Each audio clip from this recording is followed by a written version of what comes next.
A gente vai começar a falar de uma das categorias que mais gera briga quando a gente está falando principalmente de migração de sistemas operacionais, que são os softwares de escritório, as famosas suite offices.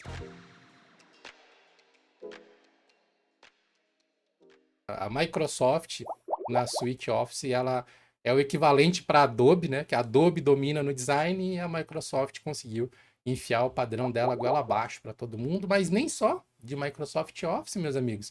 Viverá o homem. E por causa disso, que eu queria perguntar para vocês, meus colegas Raul e Rafael, quais são as suítes Office que vocês utilizam? Qual que é o conjunto de aplicativos? Quais são os seus preferidos para tocar as coisas do dia a dia? Eu não vou falar preferido, porque realmente, na verdade, eu não gosto de Switch Office num geral. Eu uso porque tem que usar, na verdade.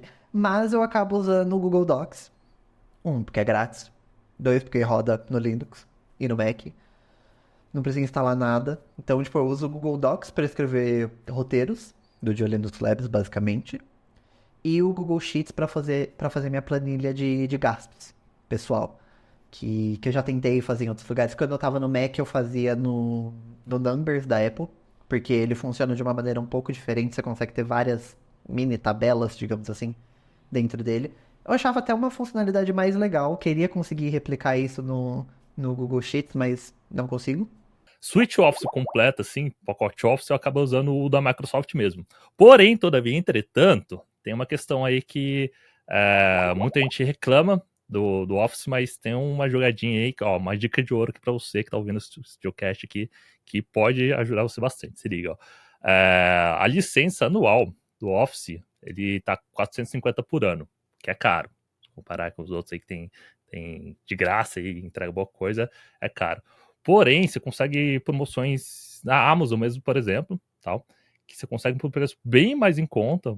Kabum, outro site, você consegue um preço muito mais em conta. E lembrando que tem um plano família, você pode dividir para 6 pessoas. Eu já peguei promoção, cara, que eu paguei R$ 30 para ter um ano inteiro de pacote Office original.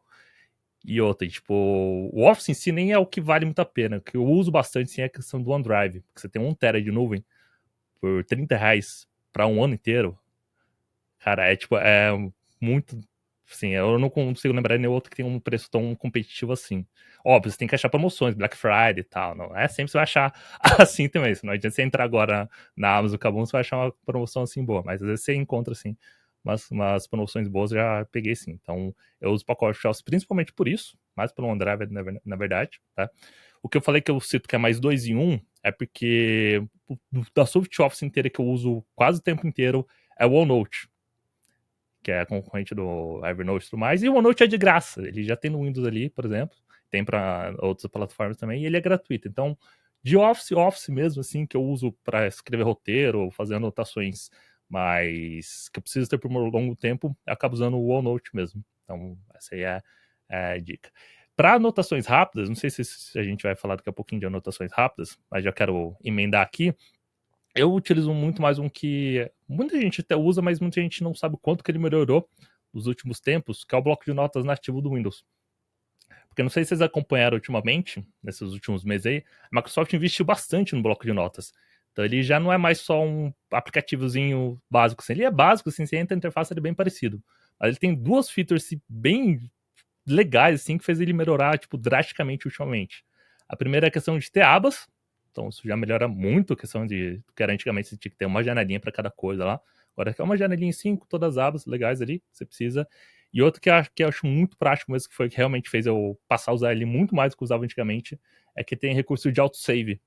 Então, se você abrir ele, digitar qualquer coisa, e você desligar o computador, fechar sem salvar ele, na hora que você abrir o bloco de notas, vai estar ali a mesma anotação que você fez ali. Qual programa de anotação você utiliza, Raul? Você usa algum programa específico para gerenciar anotações rápidas, esses recadinhos, essas coisas assim? Então, agora pra anotação rápida, eu tô num momento de limbo, na verdade. Porque lá atrás eu usava o Telegram, inclusive, pra fazer uma anotação muito rápida. Eu usava o de mandar mensagem pra mim mesmo, eu anotava lá. Mas eu não uso mais o Telegram, eu nem tenho mais instalado. E aí, quando eu migrei pro Mac, eu usava o Apple Notes pra isso. E Só que né, agora eu voltei pro Linux. Eu tentei usar o Google Keep. Mas, além de eu não gostar muito da interface dele no celular e tal, eu também não gosto do fato dessa questão de anotação rápida estar no navegador. Eu gosto de deixar as coisas o mais separado possível do navegador. Então, tipo, eu meio que oficializei o Google Keep como meu aplicativo de anotação rápida, mas eu não anoto nele, na real. Então eu ainda tô ali tentando me achar. Pra anotação mais pesada, eu também estou no momento de limbo. Porque eu tô no Notion. Sim, minha vida inteira tá no Notion, basicamente. Mas eu queria mudar pra alguma coisa mais simples. Eu queria mudar pra alguma coisa mais local, mais enxugada mesmo. Porque eu acho que o Notion ele tá ficando cada vez mais complexo e eu quero, na verdade, simplificar mais as minhas anotações. E a alternativa mais óbvia é o Obsidian para isso. Só que tem duas questões que me pegam.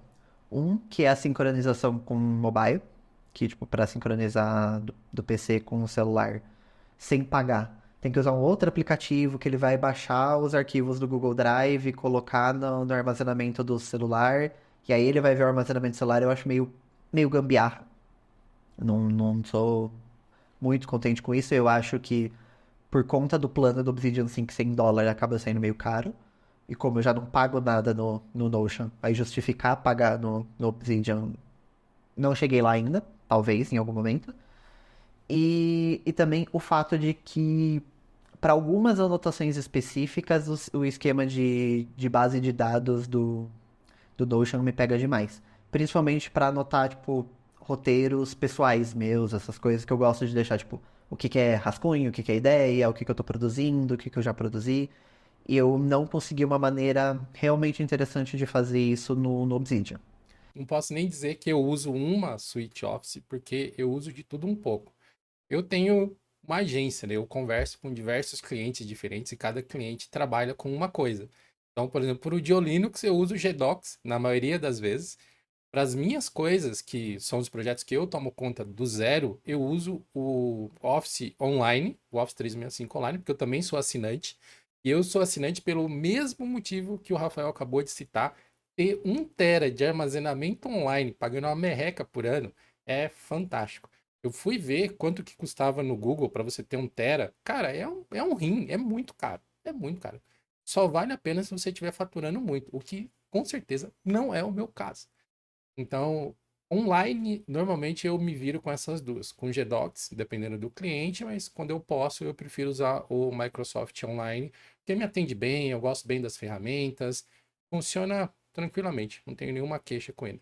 Porém, quando eu preciso trabalhar offline, eu prefiro usar o OnlyOffice. O OnlyOffice ele tem uma ótima compatibilidade com as planilhas, com as fórmulas da Microsoft. Se bobear no ambiente Linux, deve ser o software que é mais compatível com todas essas coisas meio malucas que a Microsoft enfia dentro dos documentos, né, no formato do Office. Então, me atende muito bem, principalmente quando eu recebo coisas de clientes. Eles mandam lá uma planilha, mandam uma apresentação e às vezes uma pequena desformatadinha que dá quando você abre num LibreOffice ou em algum outro aplicativo atrapalha o seu entendimento daquela informação que você está recebendo, porque às vezes você precisa ver exatamente a mesma coisa que o cliente está vendo para poder conversar ali, né, todo mundo na mesma página. Então, normalmente, o OnlyOffice me atende muito bem e é a que normalmente eu tenho instalado nas máquinas. O Debian, por padrão, vem com o LibreOffice instalado, mas geralmente eu tiro ele fora e instalo o OnlyOffice. Faz parte do meu setup básico, assim.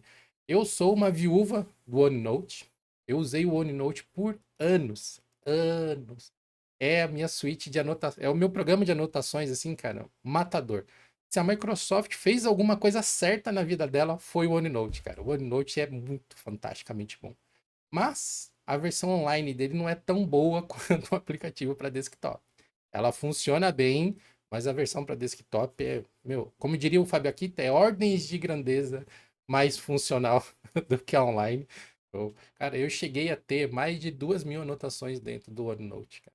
E eu migrei tudo isso pro Obsidian, olha só. Eu tinha anotações dentro do OneNote, dentro do Evernote, dentro do Google Keep, e eu cheguei a testar o Notion também, por indicação No sua, G6. muito tempo atrás eu cheguei a testar o Notion, coloquei algumas coisinhas lá, mas Eu achei que o Notion era demais pro tipo de anotação que eu faço. Muito cheio de coisinha, muito cheio de possibilidades. Eu queria uma coisa mais direta ao ponto ali de anotações. E eu consegui, com algumas duras penas, migrar a maior parte das anotações para dentro do Obsidian, que é o que eu uso. E, por exemplo, Raul, essa coisa que você falou das anotações e tal, apesar de não ser a melhor forma, talvez, eu uso as tags para fazer isso. Então, eu também gosto de separar entre rascunhos, ideias, essas coisas. E eu uso um plugin que chama Cabeçalhos, se não me engano. Ele adiciona um meta-cabeçalho dentro das notas, das anotações. Você consegue fazer umas configurações um pouquinho mais avançadas de tags, de categorias. E também adiciona algumas tags específicas. Então, quando eu quero navegar entre essas notas, eu vou lá e pesquiso pela hashtag que eu usei para identificar anotações, sandbox, alguma coisa assim, e consigo acessar os documentos mais rapidamente. Tipo, é uma solução de contorno, né? Não chega a ser uma gambiarra, porque é um recurso do programa, você pesquisar dessa forma, mas poderia ser melhor. Eu concordo que poderia ser mais efetivo nesse recurso, Sim. assim, de você organizar os tipos de documentos especificamente. Esse conteúdo que você acabou de assistir faz parte de um episódio do Geocast e você pode ouvir ele na íntegra no Spotify ou em vídeo completinho aqui no YouTube, clicando nesse card que vai aparecer aqui ao lado.